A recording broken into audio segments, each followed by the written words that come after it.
Hello.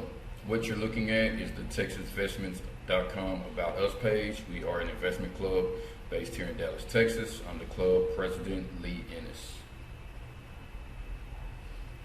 So what I'm going to go over really quickly is how we score portfolios. This is a typical portfolio. And this is, as you can see, the dividend portfolio. And these are the companies that are in that portfolio. These companies are chosen for this portfolio based on their dividend only. So the companies with the largest dividends in our basket of stocks will make this portfolio, and we keep track of the performance of their portfolio here in the program. As you can see here, the actual dividend, and this is as of today actually. So this is assuming that we purchased these companies on June of 2018, and we have held them up until today. And so you can see the performance of these various portfolios here. What is the total return, assuming again we purchased the portfolio on June 1st of 2018 and have held it till today? And we see right away that the management score up and down has really just blown everyone out of the water as far as returns go. What I like to do is just do a quick visual to see what's in the top 5, what's in the top 10. And what I'm looking at is a lot of M scores, and that's management score. It looks like 1, 2, 3, 4, 5 M scores are in the top 10. I also see a lot of ups, right? There's a couple downs here, and that's really about it. I don't see any alphas other than this one. There's only 2 volatility portfolios in this thing. So right now we're looking at M score and we're looking at up for total return. Okay, is the trailing 12 months. Okay, trailing 12 months, we see that the up moves has done the best. Now, the reason for this is just trying to gauge how the market is changing. Again, what has worked, what is working, and again, just kind of looking at what's here. Up, is everywhere. So I'm going to assume at this point that the up portfolio is performing the best. Now, what I'd like to take a quick look at is, if we get into this portfolio, what is the volatility like? What can we expect to see as far as losses and gains, right? And so we see that nothing much has changed. It looks like the lowest that this particular portfolio will go is about 7-8%, and that seems to be the same throughout the first 4 or 5. And again, we're looking at up, and a couple M scores. So again, everything is looking like the up moves portfolio is performing the best. Let's take a quick look now to see the highest return possible. And of course, the return portfolio has returned or will return the highest return, and this is per month. So let me talk just a little bit about what these calculations are. So these are average returns, okay, paired with volatility. And so what I did was I simply took the volatility on an average monthly basis and multiplied it by 2. So it's basically 2 standard deviations, which gives us a probability of roughly 80% chances of this portfolio performing between these 2 numbers in the next month or so. Okay, and so as we see here, the highest return, 13.5%, But on the downside, there's a lot of downside here, and it looks like that continues throughout all of these. And yeah, we don't see a change really until we get way down at the bottom. So what I like to do now is flip this around. Let's see the smallest returns. Smallest returns, they fare a little better, but still losing. What I like to see though is when we're looking at the minimized downside, then we see all of a sudden, well, now we have what the top three, top four that are actually larger upsides to downsides. So that's really good. And again, we're looking at basically the up portfolio. This next column here is just an arbitrary score that I assigned to the portfolios. I do think it's interesting though. Let me just filter that, kind of what this looks like. And so what I did with this is we basically took the average return, okay? We took out the volatility, okay, and added back the total return for the year. So again, this is a rolling 12-month return. So these scores will change as time goes on. And I just want to explain it again. So it's the average return, okay, with volatility added. Okay, so what that means is if you have an average return of 1% and a volatility of 3%, then that gives you roughly a negative 4% return. And then we add to that the total 12-month return.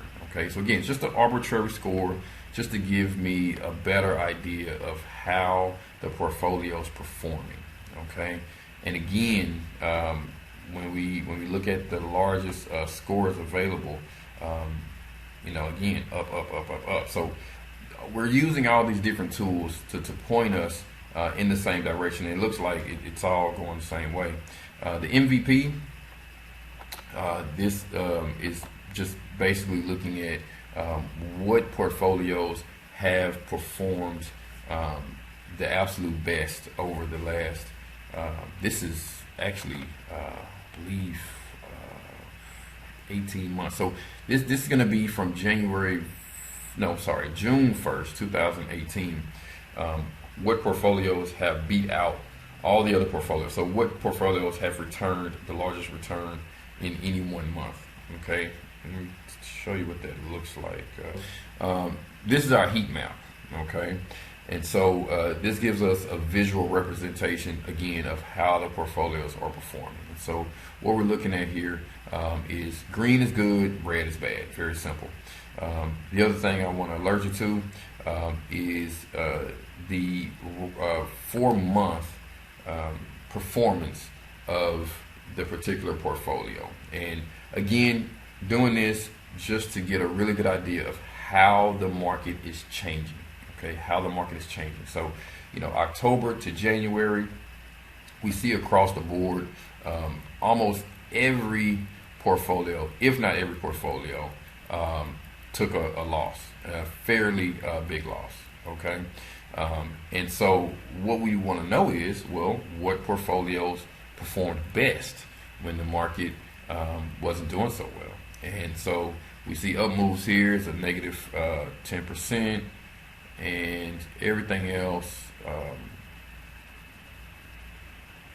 it looks like it just killed everything else. The only thing close was beta down. And then so the next 4 months, February through May, looks like the market had a decent rebound, and so we expect to see a bunch of positive numbers here, which we do, and which portfolio performed the best in the best times. So far it looks like roughly 16 to 17% was the better number. So you got 17% there. Beta returning up.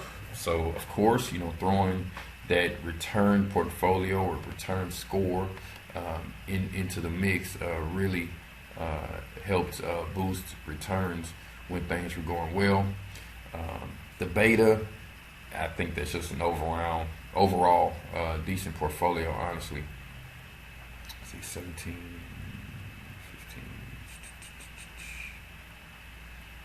15. Yeah, so looks like 17. There we go, 17 beta. There you go. So beta, again, I've said this, a bunch, but I'll say it again. Beta refers to companies that perform well when the market itself is not doing so well. And that was not the case in the first 4 months, as you can see here, which I think says something. I'm not sure what it says yet, but I think that says something. Currently, June through September 1st, okay, we see performance of the portfolios, and we, some mixed bag. We have some that are negative, some positive. Doesn't look like much has moved, but what we're looking for again is the best performer. And we see up down at 5%. M score up, I think, beat everyone. So 5.6. And you can see this too visually. Again, green is good, red is bad, and there's just not a lot of red over the last 4 months for this particular portfolio. So what I'm going to be looking at is what is the difference between M score and up. Okay, we're going to be looking at what their portfolio looks like, what are the differences, what are the companies involved, and this one too, just up down, So that's what I think we'll look at. So we'll look at up down, we'll look at M score, and we'll look at up, just to see what those differences are. Here is our up portfolio, and again, these companies are scored solely on the up score. The up score is based on what companies did their price increase when volume was high. Okay, so when there's a lot of transactions, when there's a lot of buys and a lot of sales, do these companies tend to go up or do they tend to go down? These particular companies tend to go up. So here's our portfolio up down, and again, these are companies that have scored well for up, but have also scored well for down. Down is the exact opposite of up.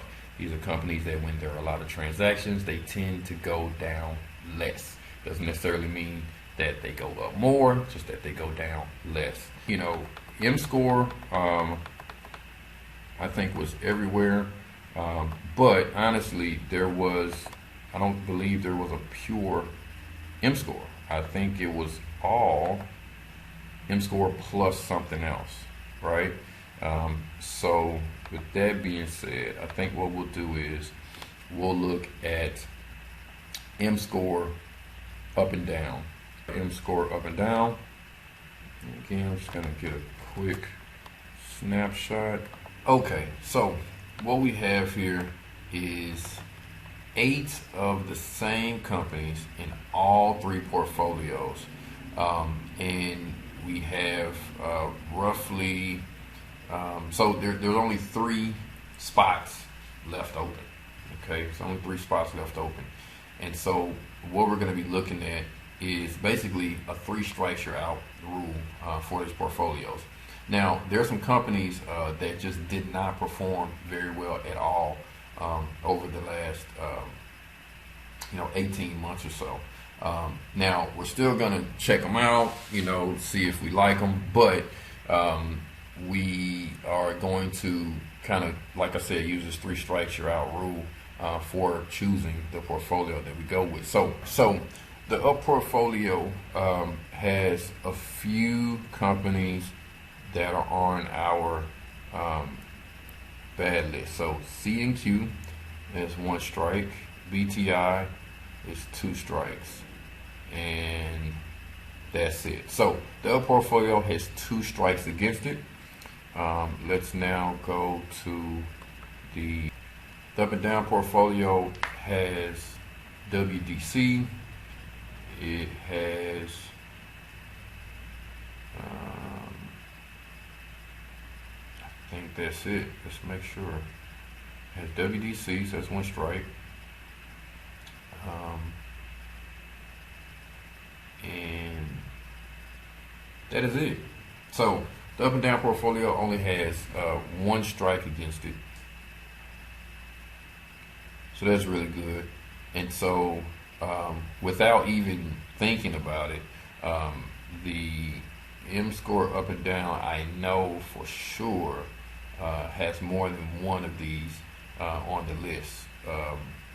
Best Buy and Altria. But let's take a quick look anyway. So we have PRU.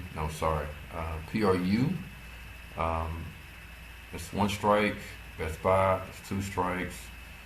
And Altria, that's 3 strikes. BMY actually did not make the list.